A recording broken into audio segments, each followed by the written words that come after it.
A couple days ago, I got home from church, and just a few minutes later, someone was knocking at my door.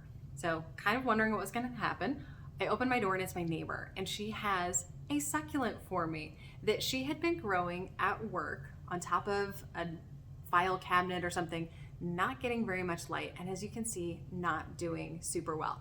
So she asked me if I wanted it, and of course I said yes.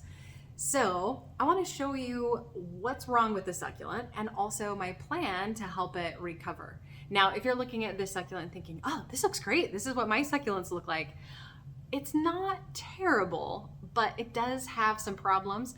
And one of the main problems actually is not getting enough light. But the other problem, which you can't see here because I have now at least transferred it into a snappy pot. I have not repotted it. But if I kind of lift this up, you can see exactly what the original pot looked like, right? And this soil is super wet. So this is 2 or 3 days after she brought it to me and it's still wet. It was sopping when she gave it to me. And it was in a pot without a drainage hole.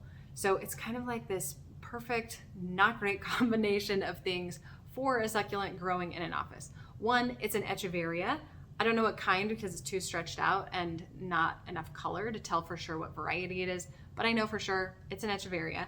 So it was not getting enough light because echeverias need a lot of light to stay colorful. It was in a non-draining pot, which, while not inherently terrible, is not really a great setup for succulents. Maybe if it's something shallow, even more shallow than the snappy pot, it might be okay and you can make it work, but it's definitely not a great option for a beginner or if you aren't experienced with growing succulents in regular draining pots. You have to kind of practice and work your way up to a non-draining pot. So the other thing is the soil is too dense and compact it's too organic rather for this type of succulent and for most succulents in general. So as you probably know if you followed the channel for a while, I love Bonsai Jack's gritty mix, and eventually this succulent will get repotted into that, but I've got to let it dry out first. Otherwise, I'm just setting myself up for problems. So it's temporarily sitting here just very gently set into the snappy pot while I wait for it to dry out. Now, I'm gonna do a couple of different things to help this recover. The first thing, which I'm gonna show you in a minute, I'm gonna actually put it into the Succulent Tracker app and I'm gonna record everything I do with the plant so that I can prove that I know what I'm doing with this plant, kind of prove it to myself even that I wanna see if I can help this particular plant recover, and I wanna track the progress of it. So I'm gonna add photos and try and take pictures regularly along the way so we can see how it transforms over the next few weeks and months. So that's the first thing. I'm gonna make a record of it and I'll show you how I'm gonna do that. The next thing is I'm gonna wait for this to dry out completely, like totally dry out. Now I'm gonna have it right up here under my grow lights. I'm guessing it'll dry out in about a week. I'm probably gonna give it at least 10 days. And that way I'll know for sure that it's dry all the way to the center. Once that's done, I'm going to remove as much of this original soil as I can. I've been on the fence as to whether I should remove these dried up leaves now or just wait till I repot it. I'm leaning towards waiting until I repot it. Yes, they are dead, they're totally dried up, but I have found that sometimes when you remove those dried up leaves, it still kind of sends the plant into shock. And at this point, I really don't want to shock it because it hasn't been getting enough light.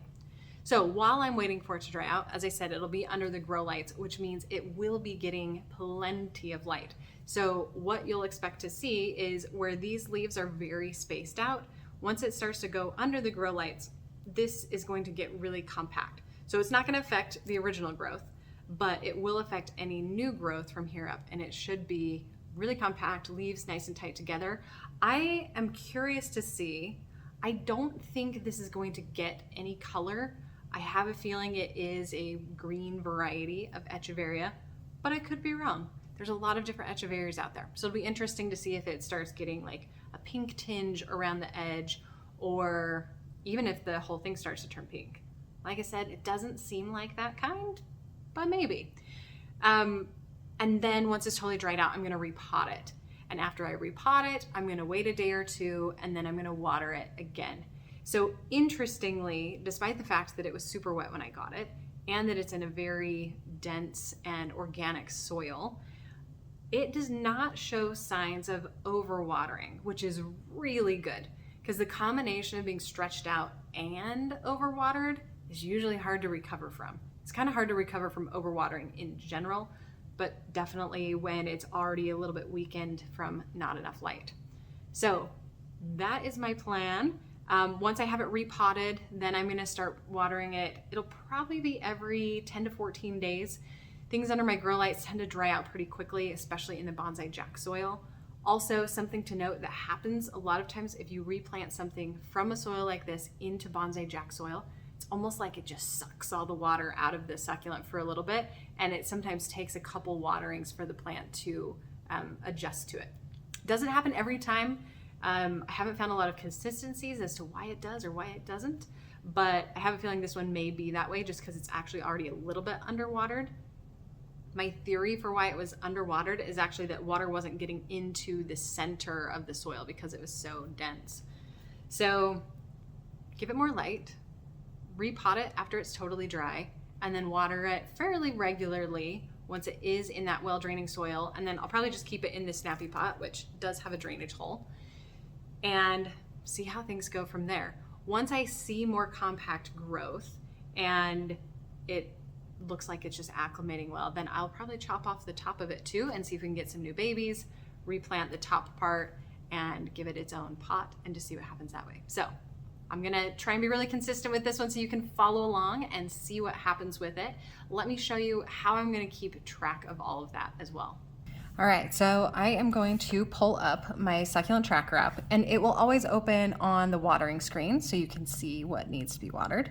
I have a number of things, but right now I'm gonna go ahead and get this plant added into the app.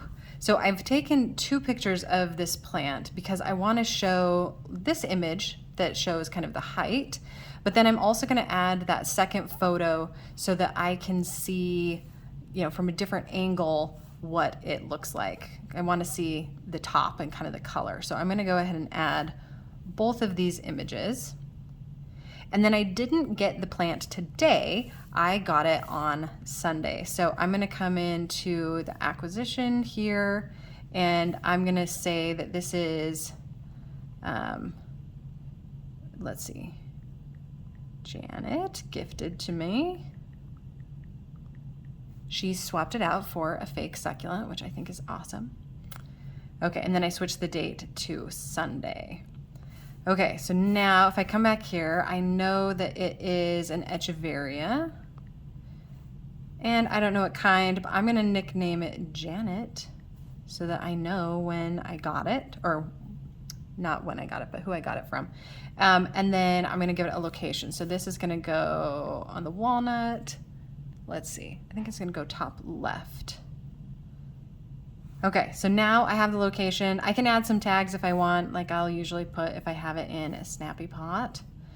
And for this one, normally I just let my plants go water as needed. Now it's important to note that in the app, if you add a plant like this and you don't set a watering schedule, it's gonna tell you it needs to be watered every day because you haven't told it how often to water the plant. So every time you add a new plant, I highly recommend that you add in a schedule. For this one, I'm gonna go ahead and put 10 days. I think it'll be about 10 days before this dries out completely. And that's when I would water it. So if I wanted to, I could actually add that this had been watered because I'm pretty sure it was watered the day I got it. And so now it will show that it was watered 2 days ago, which feels accurate to me, and I'm gonna go ahead and leave it at that and then leave it set for watering every 10 days. Now, the app does not currently allow you to set a schedule for repotting, although we are working on that, but I am gonna just leave it at this and then make a note to myself to come back and check on this in a few days and then repot it once that soil is completely dried out. Now, just to give you an idea down the road of what this might look like, I have a succulent that is on the office top shelf, and it, oh, maybe it's not on the top shelf. Okay, I think maybe it's on the middle shelf then. There it is. Okay, so this is what I want to eventually see with Janet's succulent. So here I actually have a photo history. So this is what the plant looked like when I originally got it. 2 years later, almost, it was really struggling and stretched out. And so I chopped off the top, and so you can see here, that's what it looked like. And I don't know if you can see, but there are just some little hints of babies along the end here, and obviously a little bit of aerial roots. So this was the day I actually cut it.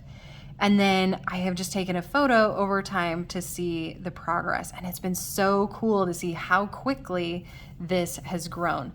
And then I can also look here and see the average watering for this one's every 14 days. I've actually watered it a little bit more frequently in the past few weeks, ever since I cut off the top. And then I did fertilize it as well, because I'm curious to see if that will help it grow even faster. So this is what I'm ultimately looking for with Janet's plant, and that what I'll be doing and keeping track of over the next few weeks and months is showing the progress of this plant, and I'll keep you posted on how it continues to grow.